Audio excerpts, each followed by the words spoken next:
I'd say that Joe Biden's probably disgruntled with the Democratic Party and secretly probably wanted Trump to win. So let's take a look at his journey since the summer. So starting in June, he had that debate with Trump, and he absolutely failed. I mean, per usual, he had his mumblings that made no sense, so many thoughts that kind of trailed off, so many thoughts that started in one place and ended up somewhere else. It was kind of hard to watch him at times, just because it was confusing. You're listening to him and you're like, what is he trying to say? It's like mental gymnastics you got to play to try to stay caught up with where he's trying to go. I mean, even Trump said after one comment that I don't know what he said. I don't even think he knows what he's trying to say because that's how confusing it was. I mean, geez, the guy Trump's right there and doesn't even understand it. Never mind us trying to watch it through the TV. But B, I mean, you also see a senior citizen having mental decline like in real time. I mean, that was live, so you really saw it in real time, and it's just like, whoa. I mean, most of us Republicans knew he had issues, but the Democrats tried to deny it, deny it, deny it. And anybody that follows into that echo chamber of Democrats, they didn't realize it either. They thought, nah, it's just lies, it's cheap fakes and all this. Well, you couldn't fake it anymore when it's happening in real time, that you can see the mental decline strongly there. So that's his June. Now, because of the failings, his party can't cover for him anymore.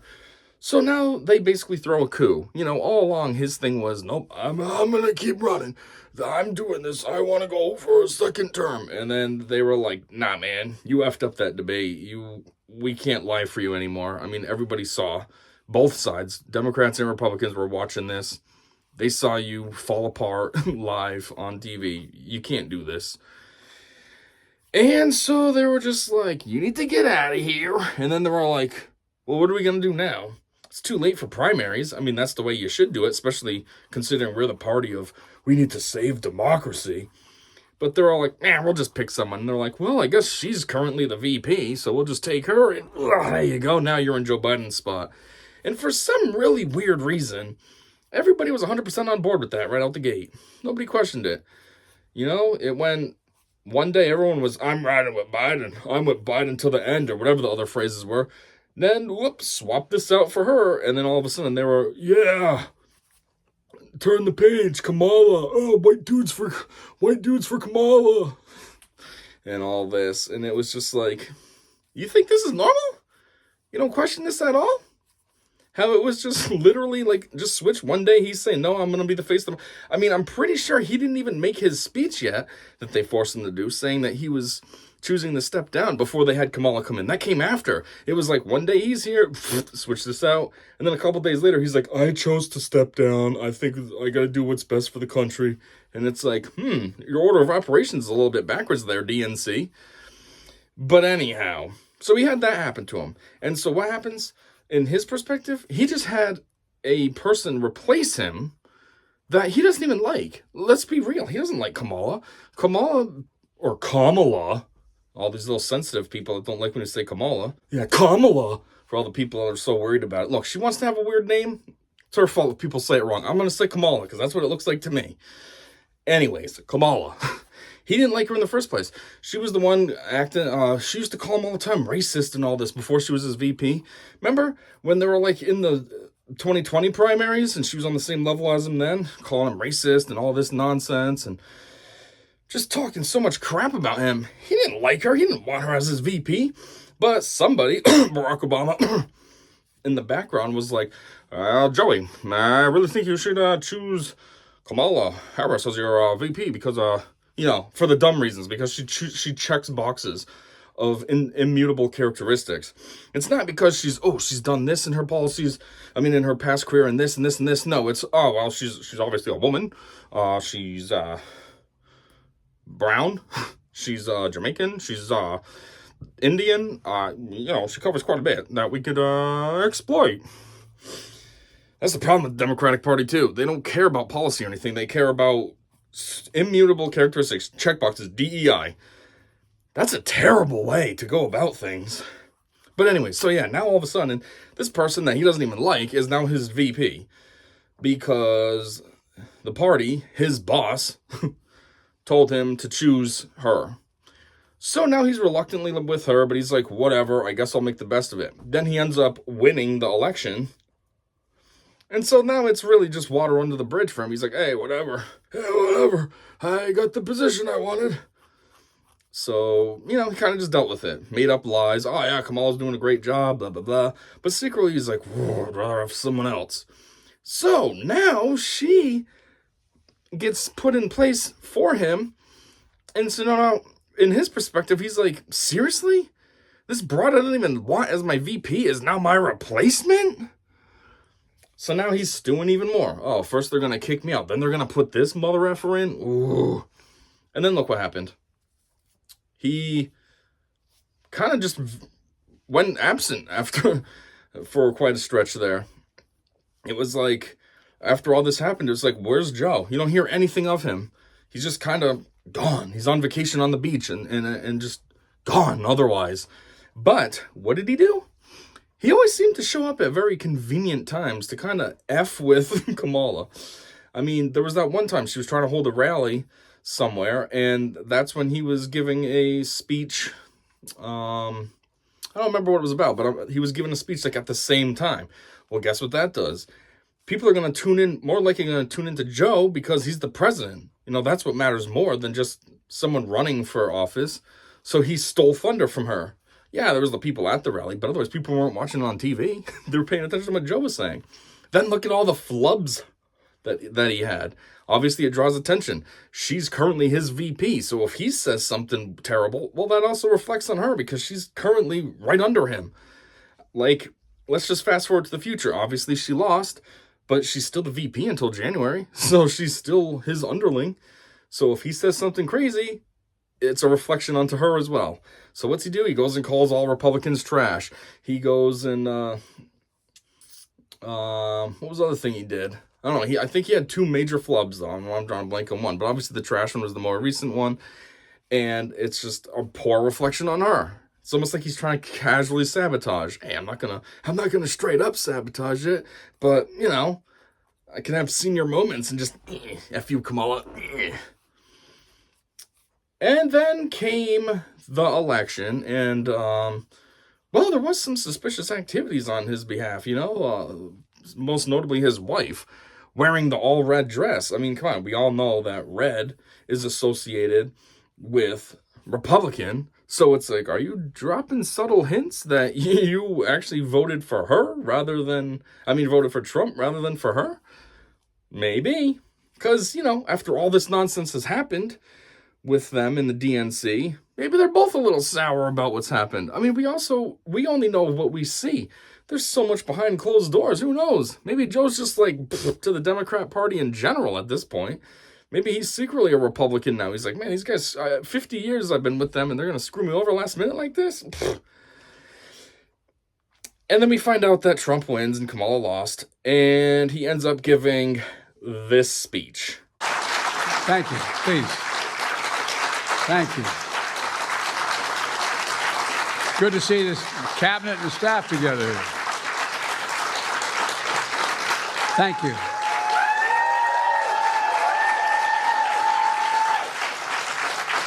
Thank you, thank you, thank you. Please. It's good to see you all. Particularly good to see my granddaughter sitting in the front row here. Hi, Finn. How are you, honey? For over 200 years, America has carried on the greatest experiment in self-government in the history of the world.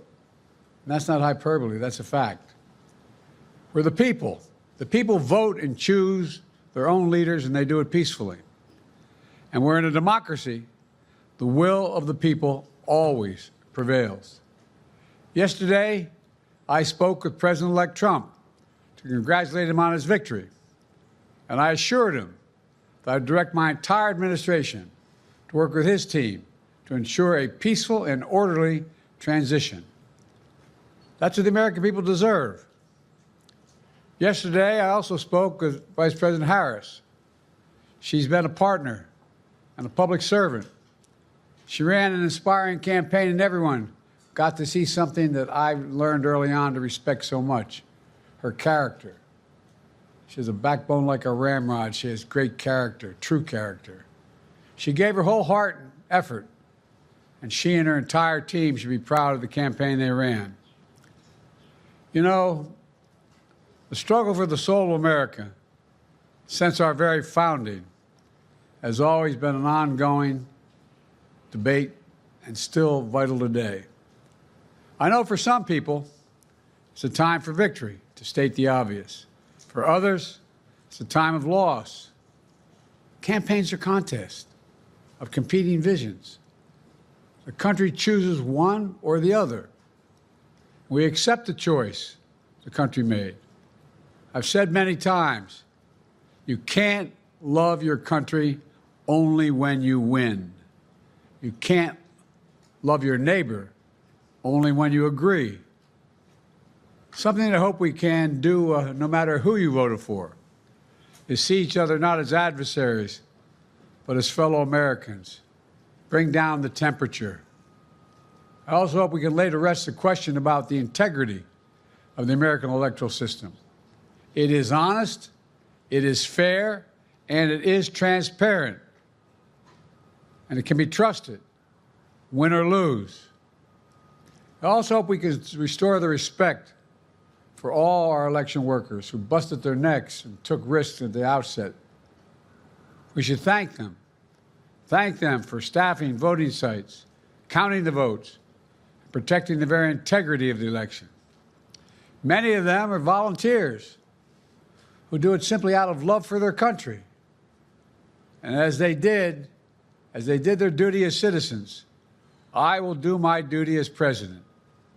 I'll fulfill my oath, and I will honor the Constitution. On January 20th, we'll have a peaceful transfer of power here in America. To all our incredible staff, supporters, cabinet members, all the people who've been hanging out with me for the last 4 years, God love you, as my mother would say, thank you so much. You put so much into the past 4 years. I know it's a difficult time. You're hurting. I hear you and I see you. But don't forget all that we accomplished. It's been a historic presidency. Not because I'm president, because what we've done, what you've done. A presidency for all Americans.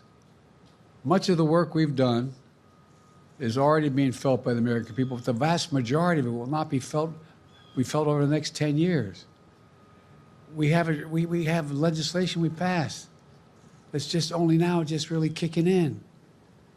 We're going to see over $1 trillion worth of infrastructure work done, changing people's lives in rural communities and communities that are in real difficulty, because it takes time to get it done. And so much more it's going to take time, but it's there. The road ahead is clear, assuming we sustain it. There's so much we can get done and will get done based on the way the legislation was passed. And it's truly historic. You know, we're leaving behind the strongest economy in the world.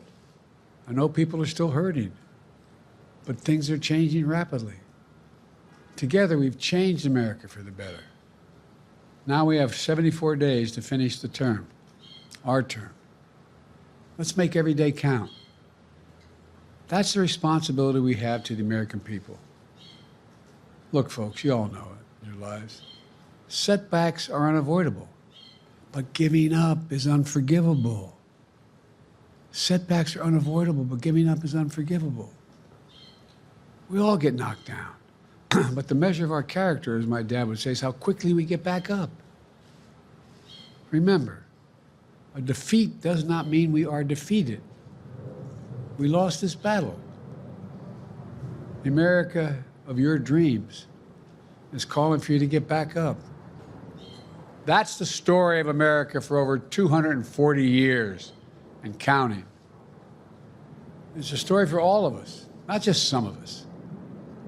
The American experiment endures. We're going to be okay, but we need to stay engaged. We need to keep going. And above all, we need to keep the faith. I'm so proud to have worked with all of you. I really mean it. I sincerely mean it. God bless you all. God bless America.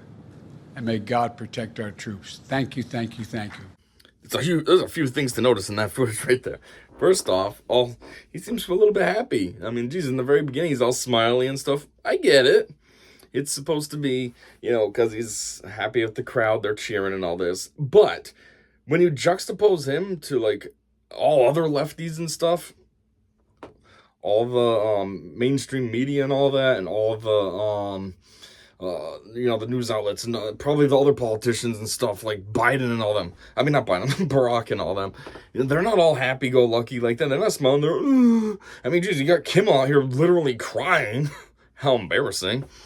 But they're not smiling that Trump won. And here's him, comes out to do a speech. Hey, what a great day today is. The second thing I noticed is, what is up with the demeanor? It's so much better than it's ever been.